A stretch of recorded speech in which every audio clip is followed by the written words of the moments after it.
한 여인을 10년 넘게 짝사랑한 남자에게 기적과 같은 일이 벌어졌습니다. 그 여인이 그 사랑의 프로포즈를 받아들인 것입니다.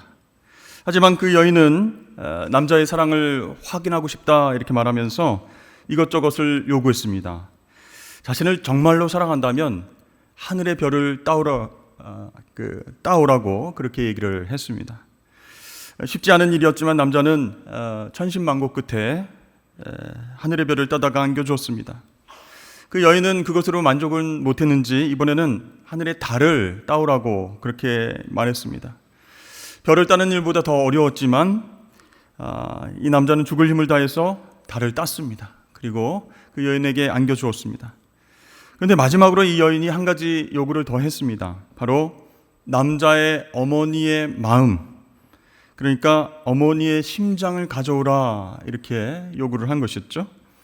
남자는 많은 고민과 갈등을 했지만 결국 자기 어머니의 마음, 곧 어머니 심장을 꺼내들고 그 여인을 향해서 달리기 시작했습니다. 그 여인과 함께 펼쳐질 행복한 미래를 생각하면서 달리고 또 달렸습니다.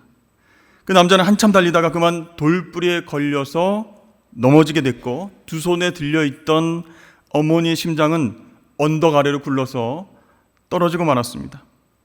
이 남자는 황급히 달려가서 그 심장을 얼른 주었습니다.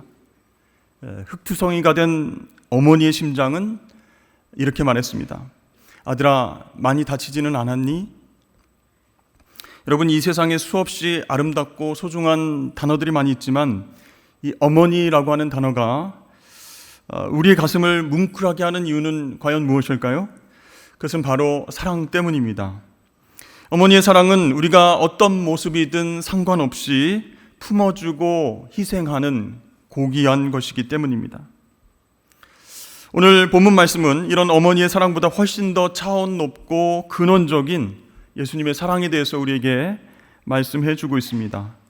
먼저 요한일서 4장 8절 말씀을 보면 우리가 섬기는 하나님 자신이 사랑이시다 이렇게 말씀하고 있습니다. 그리고 그 이어서 9절에서 10절까지 말씀을 보면 우리가 먼저 하나님을 사랑한 것이 아니고 하나님이 먼저 우리를 사랑하셔서 예수 그리스도를 화목제물로 보내주시고 우리 죄를 위해서 십자가에 죽고 부활하심으로 영원한 소망을 얻게 하셨다 이렇게 강조하고 있습니다.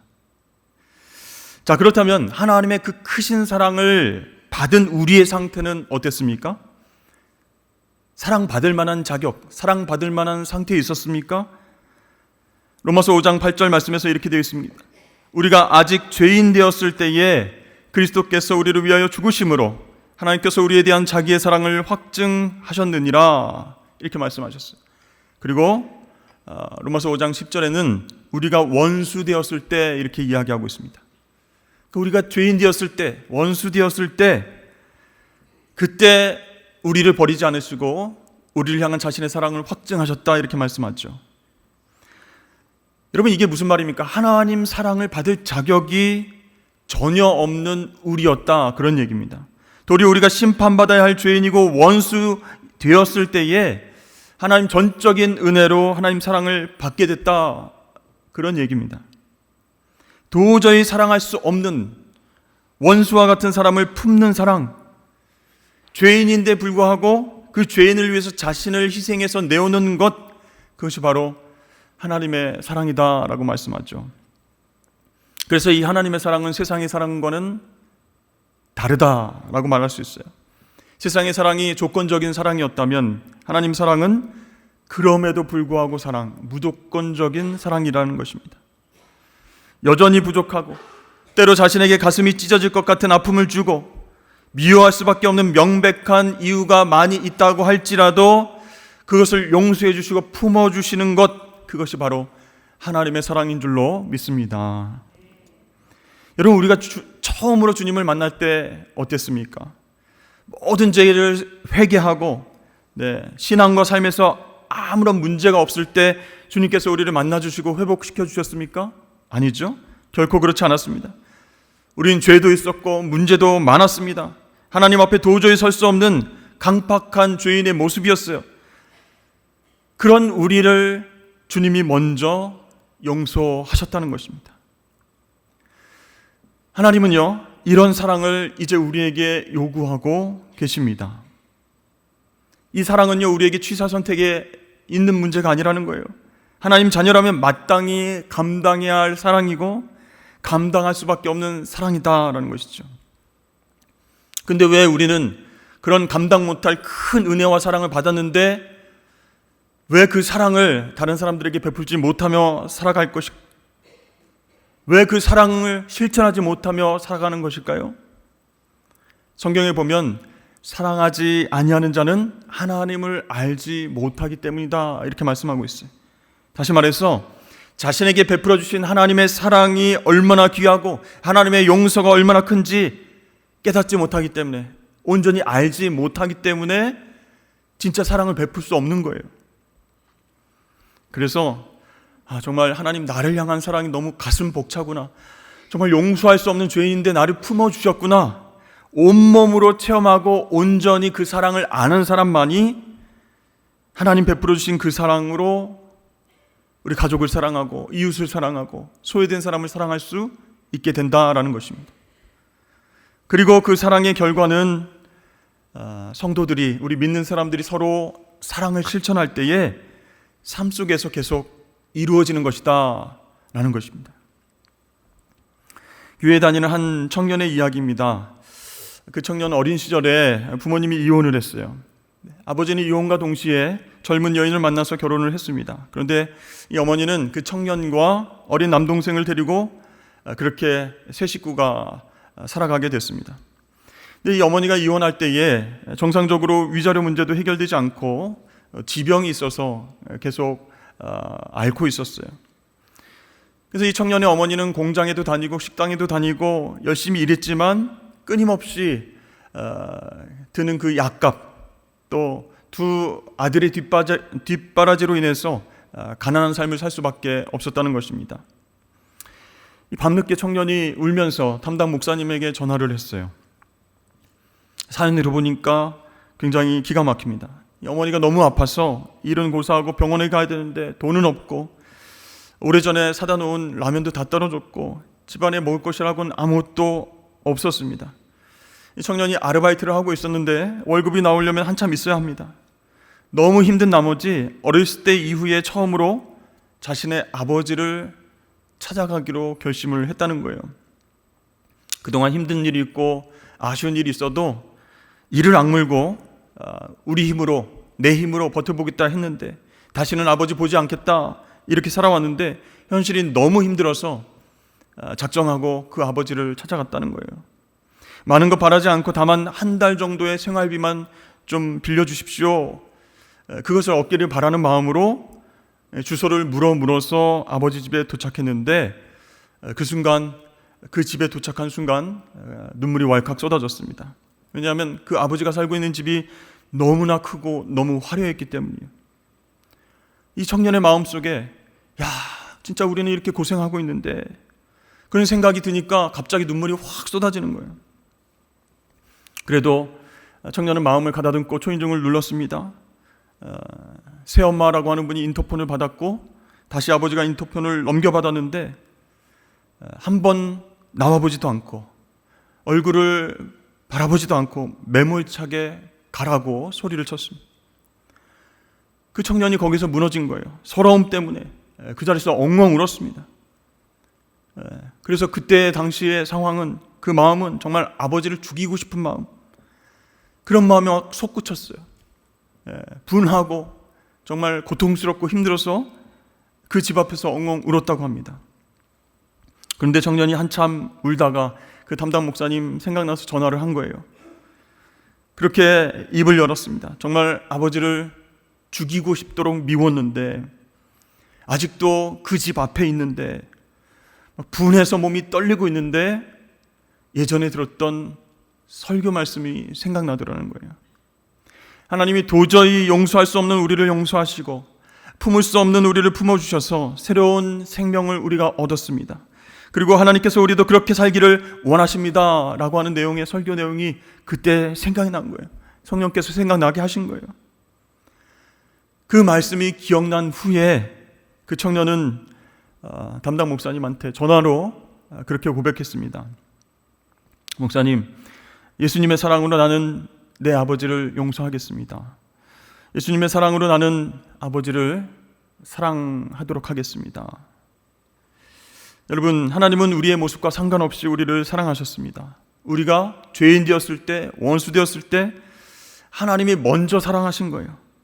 그래서 자신의 생명을 내어놓으셨고 그 결과로 우리는 새롭게 살 수 있게 되었습니다. 그런 어마어마한 용서를 받은 우리라면 용서하지 못할 영혼이 없는 거예요.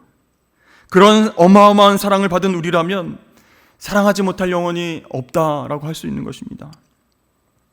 오늘 32절, 33절 말씀입니다. 너희가 만일 너희를 사랑하는 자만을 사랑하면 칭찬받을 것이 무엇이냐? 죄인들도 사랑하는 자는 사랑하느니라. 너희가 만일 선대하는 자만을 선대하면 칭찬받을 것이 무엇이냐? 죄인들도 이렇게 하느니라. 여러분, 혹시 진짜로 정말로 저 사람은 사랑할 수 없어, 정말 원수 같은 사람이고 상종하기 싫어, 이런 사람과 어쩔 수 없이 같이 가까이 지내시는 분이 혹시 계십니까? 어떤 분들은 농담인지 진담인지 모르겠는데 매일 얼굴 보고 함께 밥 먹고 같이 지내는 그 가족들이 진짜로 원수 같다, 이렇게 말하기도 합니다. 아휴, 저 원수. 여러분, 매일매일 원수와 같이 살고 있다면 얼마나 그 마음이 힘들고 불행하겠습니까? 사랑할 마음도 생기지 않고 그냥 바라만 보면 막 미움과 막 짜증이 막 올라오고 저거 어떻게 안 되나, 이런 생각을 하면 얼마나 힘들겠습니까? 우리가 그렇다는 얘기죠.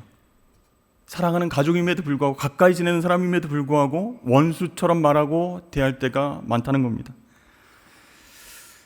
제가 한 뇌과학자가 나와서 우리가 평소에 가까이 지내는 가족들, 그러니까 어머니, 아버지, 형제들, 그들에게 가까운 사람이잖아요. 사랑하는 사람이잖아요. 그런데 불같이 화를 내는 이유가 무엇일까요? 라고 하는 질문에 대해서 뇌과학자가 답을 해준 적이 있습니다.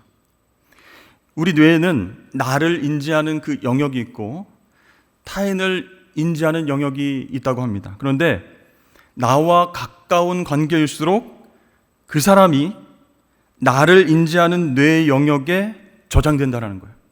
그러니까 가까운 부모, 형제, 부부, 이런 사람들이 타인을 인지하는 영역에 저장되지 않고 나를 인지하는 그 영역에 저장된대요.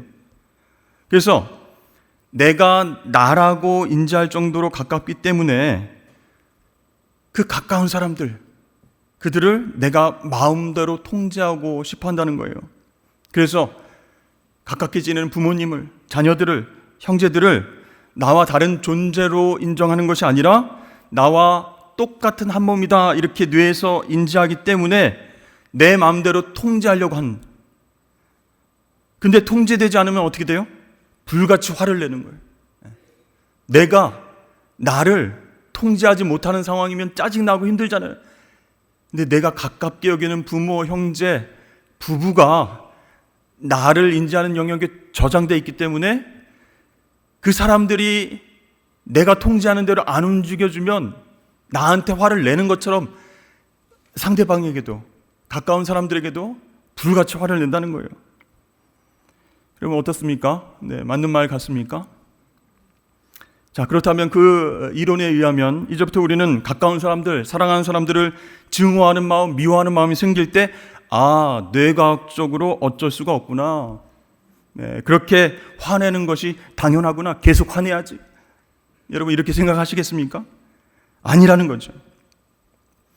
여러분, 이 얘기를 통해서 제가 하려고 하는 얘기는 뭐냐면, 나는 어떤 사람인가? 가까운 사람, 먼 사람, 사랑하는 사람, 미워하는 사람 모두를 원수로 만들 수밖에 없는 연약한 존재다라고 깨달아야 된다는 거예요. 그러니까 내가 내 힘으로 사랑하는 것이 어렵다, 그런 얘기를 하고 싶은 거예요. 그렇다면 여러분, 우리가 하나님 주신 사랑으로 이웃들을, 가까운 부모를, 부부를, 우리 자녀들을 사랑하려면 어떻게 해야 되겠습니까? 내가 아닌 하나님으로부터 해결책을 찾아야 된다, 그런 얘기예요. 여러분, 사람들을 미워해 보셨죠? 네, 남편과 아내를 미워해 보셨죠? 안 그런 척 하고 계시지만 여러분 마음속에는 아멘 이렇게 하시는 분들도 많으실 거예요. 증오하고 미워할 때요, 그것이 나를 지배하는 것을 경험을 하게 됩니다. 저도 경험을 해봤어요. 그들에 대한 나쁜 감정이 떠나질 않아요. 한번 찍혔다 하면 안 떠나요. 그래서 실시간으로 그 미움과 증오하는 마음이 나를 지배하게 되고 장악하게 되고 내 삶을 이리저리로 막 흔들게 됩니다. 뭘 못하게 해요. 뭘 집중하지 못하게 해요. 막 화가 나고 짜증나게 만들어요. 그 결과 우리는 평안을 잃어버리게 되고 질투와 원한과 복수심에 휩싸이게 된다라는 것이. 그런데 하나님으로부터 사랑하는 법을 배운 사람은 원수를 사랑할 수 있다라고 말씀하시죠. 원수를 사랑하면 어떻게 될까요? 원수로부터, 더 정확히 말하면 원수의 지배로부터 해방되게 된다, 이렇게 얘기합니다. 그들을 오히려 사랑하고 돌봐주면 우리가 해방돼서 자유를 얻고 새 사람으로 살아가게 된다는 것이에요. 여러분, 신앙의 핵심은 무엇입니까? 죄와 걱정과 두려움과 미움과 시기와 질투, 이런 모든 것에서 자유롭게 되는 것이 신앙의 핵심이에요. 원수가 내 마음을 지배하지 못하도록 해방되는 방법은 무엇입니까? 오직 하나님 사랑을 맛보는 것뿐이다라는 것이요. 나로부터 한번 잘해봐야지, 사랑해봐야지, 잘해줘야지 이렇게 해결책을 찾는 것이 아니라 하나님으로부터 오는 해결책을 찾아 원수를 사랑할 수 있다. 그리고 그들을 위해서 기도할 수 있다는 거예요. 그래서 여러분, 미워하는 마음이 생기거나 정말 어떻게 좀 해봐야지 하는 마음이 생기면 그때 바로 기도를 하십시오. 주님, 내가 진짜 질색팔색하는 그 사람 위해서 지금 기도합니다. 감정이 가라앉고 편안해졌을 때 그때를 기다려서 나중에 기도하는 것이 아니라 지금 불편하고 힘든 마음이 있지만 지금 기도합니다. 주님이 나를 사랑하신 것처럼 저도 그 사람을 사랑할 수 있도록 해주십시오. 여러분, 이렇게 기도하면요, 감정보다 행동이 앞서게끔 하나님 도와주세요. 이 감정이 행동을 좌우하지 못하도록 성령께서 우리를 붙잡아 주신다라는 사실입니다. 여러분, 우리가 살아오면서 정말 미워하는 사람, 용서하지 못하는 사람, 끝까지 이제 저장하고 살아가시는 분들이 많이 있죠. 내 눈에 흙이 들어갈 때까지. 네. 나는 결코 용서하지 못할 거야. 네. 가슴 속에 묻어두고 살아가는 그런 분들이 있습니다. 그런 분들은요, 여기에 묻어두면요, 기도가 안 나오는 거예요. 하나님 사랑해라 그러면 그 말씀을 순종하지 못하는 거예요. 안 되는 거예요. 그만큼 아니더라도 여러분, 직장 생활할 때, 학교 생활할 때, 또 인간관계 속에서 유독 나에게 해를 끼치거나 나를 힘들게 하거나 상처 주는 사람, 그런 사람이 있죠. 뿐만 아니라 교회 안에서, 부서 안에서 함께 섬기고 봉사하는 사람들 중에서도 계속 부딪히는 사람이 있을 수 있습니다. 어떻게 해야 될까요? 여러분, 그런 사람이 있다라고 생각했을 때 그 사람이 바로 하나님께서 나에게 맡기신 영혼이다, 이렇게 생각할 수 있어야 됩니다. 하나님이 절대로 용서할 수 없는 악한 우리를 용서하셨듯이 우리가 용서하고 사랑해야 될 대상이 바로 그 사람이구나, 하나님 사랑을 체험하게 하시기 위해서, 나를 더 낮추게 하시기 위해서 그 사람 붙여주셨구나, 그렇게 생각하고 그를 위해서 기도하시면 여러분, 성령께서 우리의 마음을 해방시켜 주는 거예요. 자유롭게 하시는 거예요. 여러분, 이제 그분들의 이름을 한번 지금 머릿속에 한번 떠올려 보십시오. 생각하기도 싫은데 이름까지 떠올리라고 하니까 여러분, 묻어두지 말고 지금 떠올려 보십시오. 그리고 기도했으면 좋겠습니다. 한번 여기서 한번 훈련해 볼까요? 저를 한번 따라하겠습니다. 하나님, 저는 예수님의 사랑으로 그 사람을 용서합니다. 저는 예수님의 사랑으로 그 사람을 사랑합니다. 아멘. 여러분, 이게 자유롭게 되는 방법입니다. 여러분, 그렇게 원수 사랑은 나하고는 관계가 없는 일이다, 나는 할 수 없는 일이다, 이렇게 생각 많이 드시죠? 맞습니다. 나는 할 수 없어요. 그러나 그 문제 해결은 하나님으로부터 와야 돼요. 하나님 앞에서 기도하고 선포하십시오. 내가 주님께 받은 사랑으로 그 사람을 용서하겠습니다. 주님께 받은 사랑으로 그 사람을 사랑하겠습니다. 선포하시고 자유로워 보십시오. 그러면요, 주님 사랑 안에 매이게 되는 거예요. 걱정, 근심, 미움, 시기, 거기에 매여 사는 게 아니고 주님 사랑 안에 매여 있으면서 용서가 가능해집니다. 사랑이 가능해집니다. 여러분, 그런 삶을 살아가시길 주의 이름으로 축복합니다.